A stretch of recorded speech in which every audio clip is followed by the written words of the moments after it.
Hello everyone, and welcome back to Occult Perspectives. So if you're new to this channel, my name is Tyler Smith, and this channel is mostly dedicated to occult research, along the lines and topics of Freemasonry, Kabbalah, the Tree of Life, all of those sorts of things, all esoteric subjects. We pretty much cover at least a little bit on here. Mostly Western ceremonial magic, though, that current or that tradition is mostly what I cover on my channel.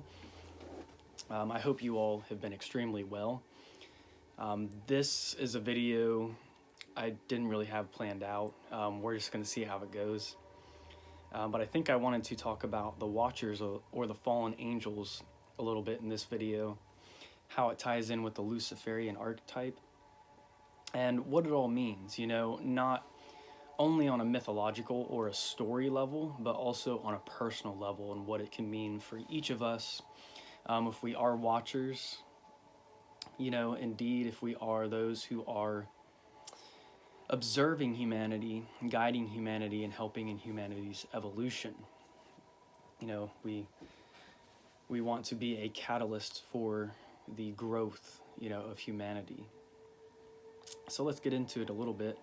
I have some tones, a shout out to Magic and Music here. This is the Archangel, Invocation of Archangel video. I just did a couple of YouTube shorts, and I used the Lilith tones for the original Tree of Life diagram that I showed on there. And of course, I didn't want the TV to just be blank, so you get some Ocarina of Time introduction video on in the background while I'm doing this. So that's my favorite video game of all time. It's there's a lot of games I love, but that game just really hits home. It's there's something very sacred and special about that game. As you know, I've covered a lot of Zelda stuff on this channel, so kind of dug into the deeper symbolism of the video game. So if you have not watched that, please go and check that out as well. All right. So the Watchers, as we know them from the book of Enoch, and essentially they're fallen angels. And as we talked about, if you haven't watched the YouTube short, or if you have not watched any of my material on my Left-Hand Path playlist, where I go over Thomas Carlson's Kabbalah, Qliphoth, and Goetic Magic, I recommend you go and watch those videos as well. But on a mythological level, it's Lucifer has a rebellion against God, and the fallen angels, and they all basically want to intervene with humanity on a way that is kind of forbidden. They are meant to be the watchers. They are meant to be the overseers of humanity, but they come down from the higher plane of Da'at and mingle with the bottom of the Tree of Life, which is Yesod, which eventually gives birth to Malkut, which creates the Tree of Life as we know it today. So these watchers, they said in the book of Enoch, mated with mortal women and produced unique offspring, to say the least, that were the Nephilim. Now we know those as the giants, and you can even there's records of these giant, massive skulls found throughout the world. But if you like Damien Eccles, he has a video that is on the Nephilim, and it's a pretty interesting video. You should go and check it out. His views, he doesn't see it as a literal thing, as angels literally coming down and mating, because remember, angels also is synonymous with star.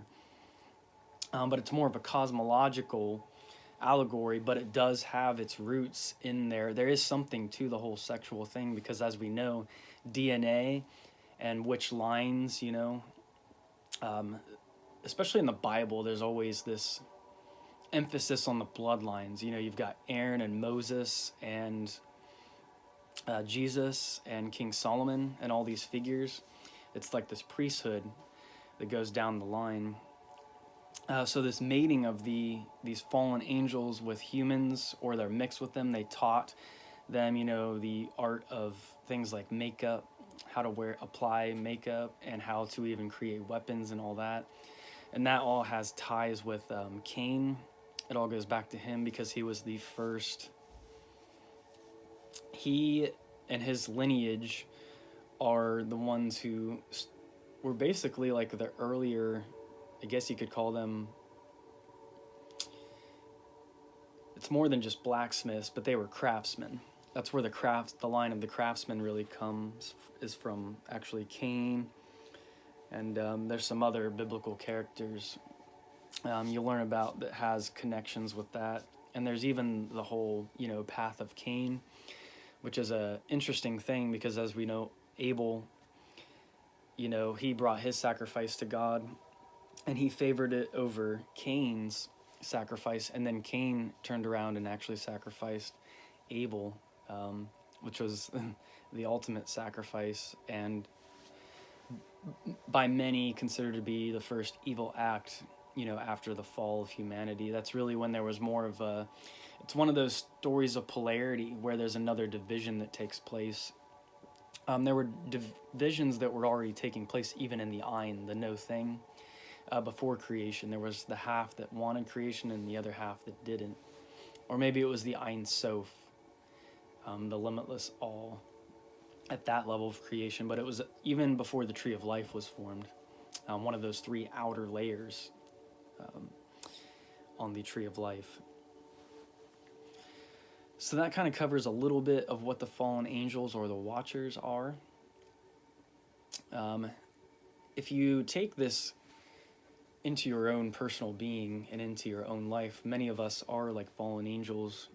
We're light bearers, and we sometimes bear the burden of bringing knowledge, because even though the society is not really totally susceptible to these ideas, which is kind of as it should be, not everyone's ready for a complete awakening.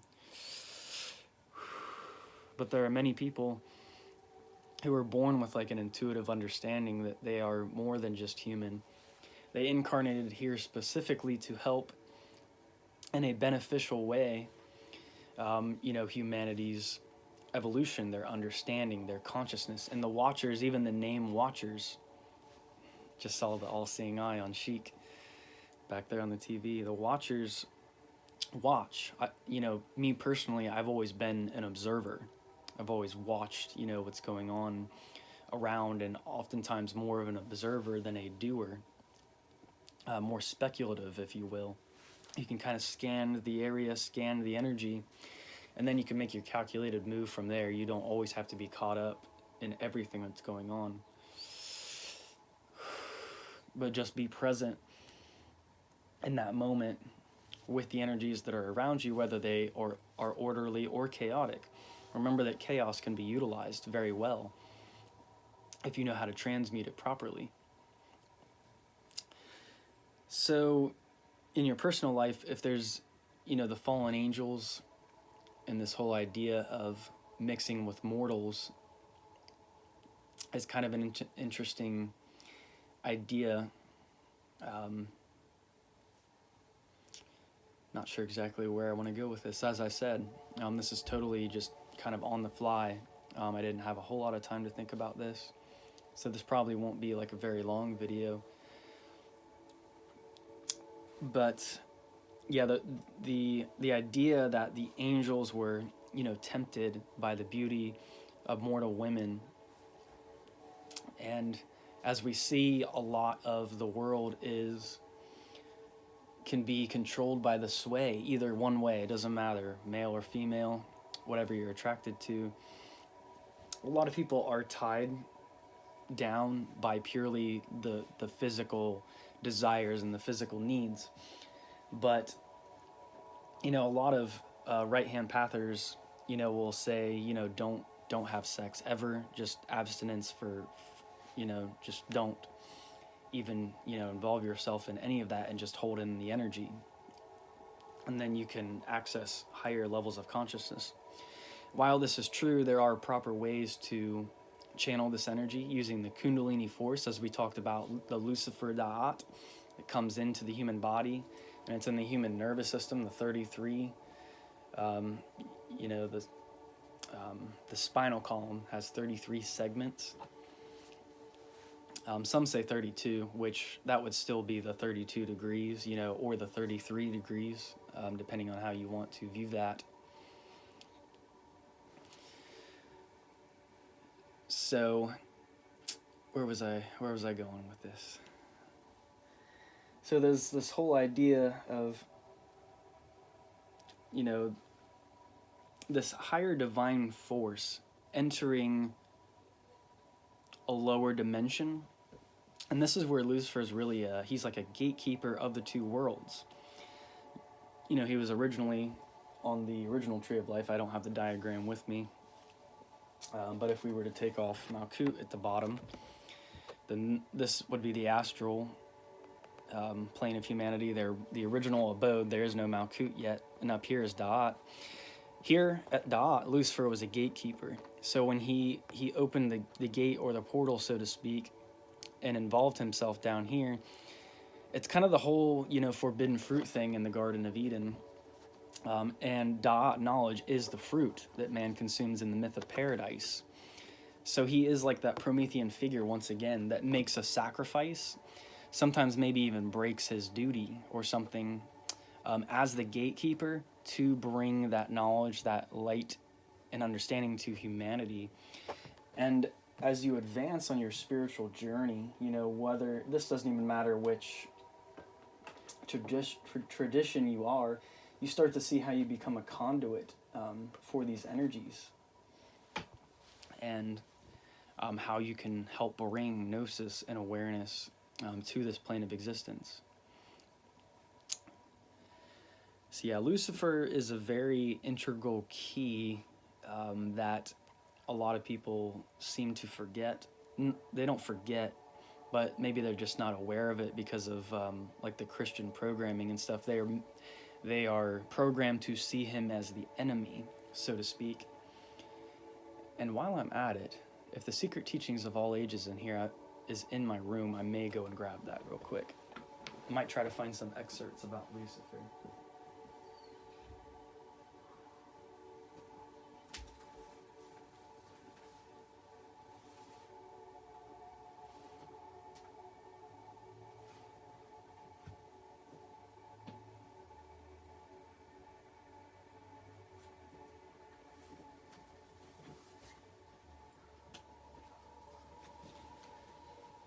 Why it's always nice to have a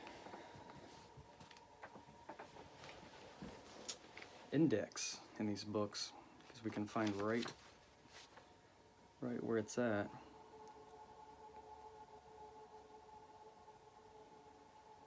Lucifer, the greatest mystery of symbolism. I think this is the most interesting thing about him in this book, if I do remember correctly, page 467.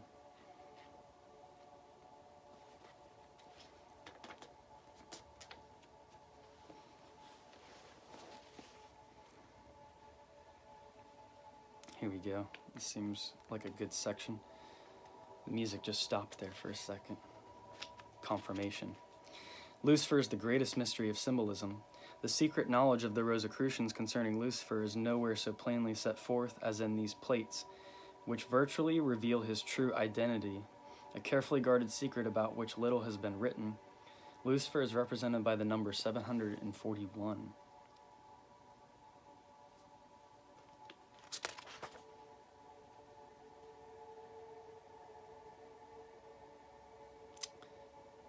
That's not actually the part that I was hoping.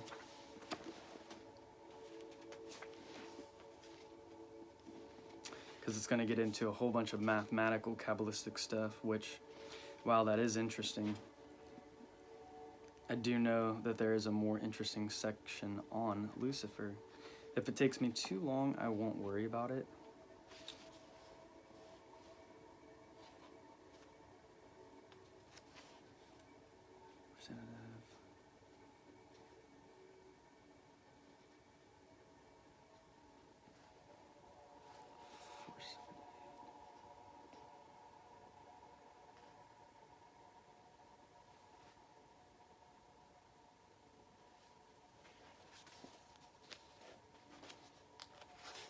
I know there is somewhere in this book, The Secret Teachings of All Ages, where it talks about an initiation that has connections with Lucifer.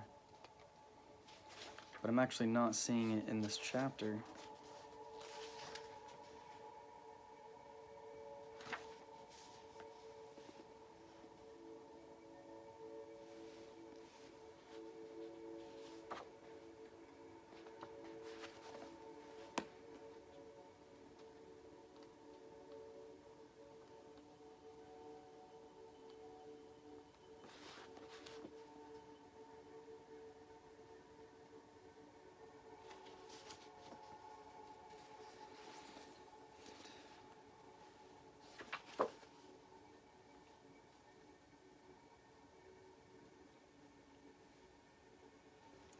One 42.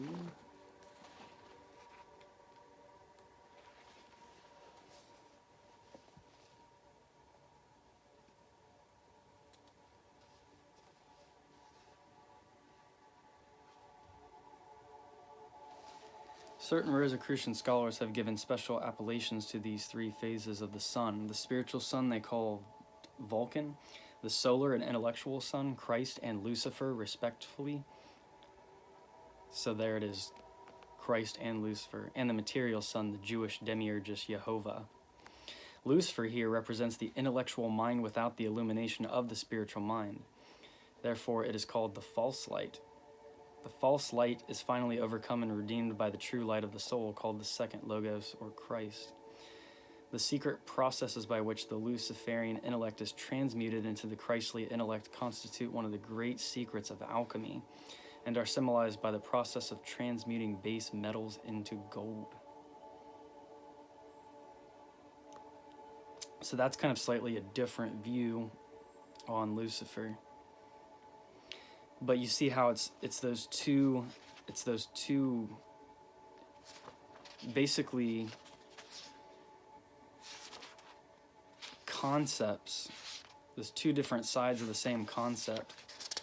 Because really, in a way, Lucifer does act as kind of a Christ, because he's bringing knowledge. And it represents also Archangel Samael and Lucifer both represent the intellectual. And so without the heart center, or without that which is able to feel and have compassion, you must have a balance between the two. Like, Lucifer's not just some ruthless energy that's totally chaotic in nature. There's an order to it. It's the order out of chaos. So as Universal Mastery says, Lucifer is secretly, creating chaos, but really loves order and perfection and divine beauty. Remember, he's the most beautiful of all the original archangels and the first son of God. So that gives you kind of another perspective on Lucifer.